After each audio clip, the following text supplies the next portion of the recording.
খাম কাজ করে খাই আমার ঘর ধরে কিছু নাই সারা বিবেলা জো করি খাই দুঃখ করি খাই আর আমার আমার আমার এটা ঘর দর কোনটা নাই লাখ লাখ মানে ঘর দর যেগুর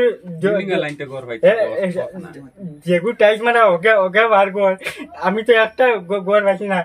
সোনাবাড়িঘাট জিপিতে যোগ্য মানুষেরা প্রধানমন্ত্রী আবাসের ওয়েটিং লিস্ট থেকে বঞ্চিত হওয়ার অভিযোগ উঠল। সোনাই ডেভেলপমেন্ট ব্লকের অধীনস্থ সোনাবাড়িঘাট জিপির ৬ নম্বর গ্রুপের দনৌরি গ্রামের বাসিন্দারা বৃহস্পতিবার এই অভিযোগ তুলেন। এদিন অতদরিদ্র বেশ কয়েকজন মানুষের বাঁশবেতের গড় সংবাদ মাধ্যমের সামনে তুলে ধরেন তারা ক্ষোভ প্রকাশ করে বলেন, বহু মানুষ একাধিকবার গড় পেয়েছেন, তাদের নাম রয়েছে এই তালিকায়। অবিলম্বে ৬ নম্বর গ্রুপের বঞ্চিত অর্ধশত পরিবারের নাম ওয়েটিং লিস্টে অন্তর্ভুক্ত করার দাবি জানান। এ নিয়ে জেলা প্রশাসন সহ সুনাই বিধায়কের দৃষ্টি আকর্ষণ করেন। এদিন সংবাদ মাধ্যমের সামনে বক্তব্য তুলে ধরেন বাপির আহমেদ চৌধুরী, হুসেন রাজা লস্কর, ইজাজুল হক চৌধুরী, নাজিমুদ্দিন চৌধুরী, শামসুর উদ্দিন বরবইয়া, নাজিমুদ্দিন, সান্দু মিয়া, জাহানুদ্দিন লস্কর সহ অন্যান্যরা। ইবজুর রহমানের প্রতিবেদন। এন তো বেয়ারামে বিরাট শোক হইয়া যে অবস্থা হইয়া তান পরিবারও দেখুন তারার দেখুন গড়ের অবস্থা কি অবস্থা। এখন তারার যে গড় ফাইতাই তারার কোনো কেউ গড় দেওয়া হয় না, এর ফলে যে তার লিস্টে তো তার নাম নাই।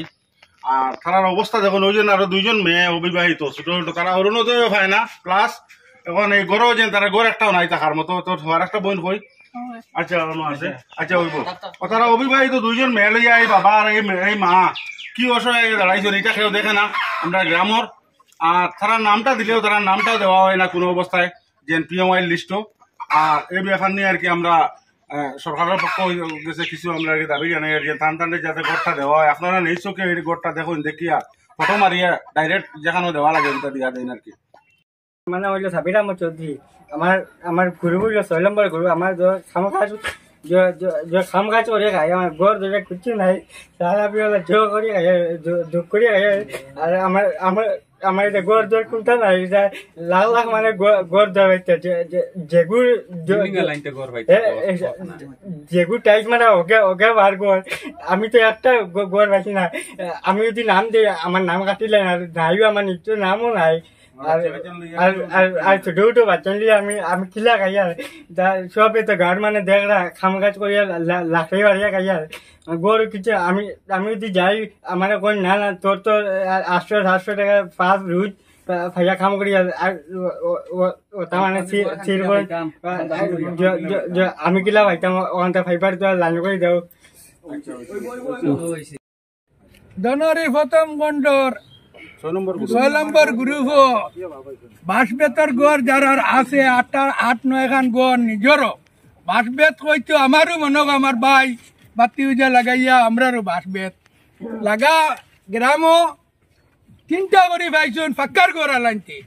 আর বর্তমানে বিধায়কে দেখু আমরা দেখাই দিমু ফাক্কার গড় চলবন্ত ফাক্কা হেও টাইলস লাগাইল হেও গড় পাইছি কিরকম পায় এগুলো আপনারা দেখবে মেম্বারে দিল নি পঞ্চায়েতে দিল নি এটা তো আমরা দেখবার দরকার নাই।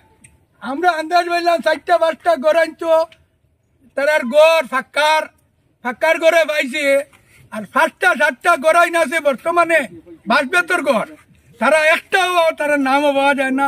ওখান যে লিস্ট আইছে এই লিস্ট ওইটা মানুষের নাম নাই। তাহলে আপনারা দেখু আইয়া দেখুন না এবার ভোটার কারণে এইদিকে আইবে না আমি তাপ করে জানাই আমরা ভোট বরকর করবো। আমি আমার সবে চিনই ৬ নম্বর গ্রুপ আইও না বড় বড় বেটাই আমরা ফিটিয়া এটা আমরা জানা আছে। সম্মানিত জনসাধারণ, আমরা আজকে সব একত্রিত হওয়ার মেইন উদ্দেশ্য হলো 2018 ইংরেজি আবাস যোজনার একটি লিস্ট এখন বর্তমানে আউট হয়েছে। এই লিস্ট অনুযায়ী গড় দেওয়া হবে আমরা জানতে পারছি।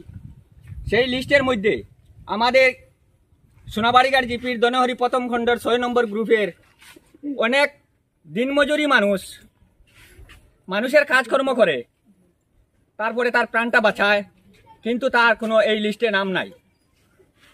আমরা কিছু কিছু গুণী জ্ঞানী ব্যক্তিরা জিজ্ঞাসা করলে তারা কয় এটা কে করছে কারা করছে আমরা জানি না। তো এখন আমি সম্মানিত সোনাইর বিধায়ক GRS, Sonai BDO, DC sir, secretary, ওনার সব আকর্ষণ দৃষ্টি করিয়া বলছি যে আমার গরিব মানুষগুলা যাহাতে মানে তার লিস্টে নামটা ঢুকানি হয়।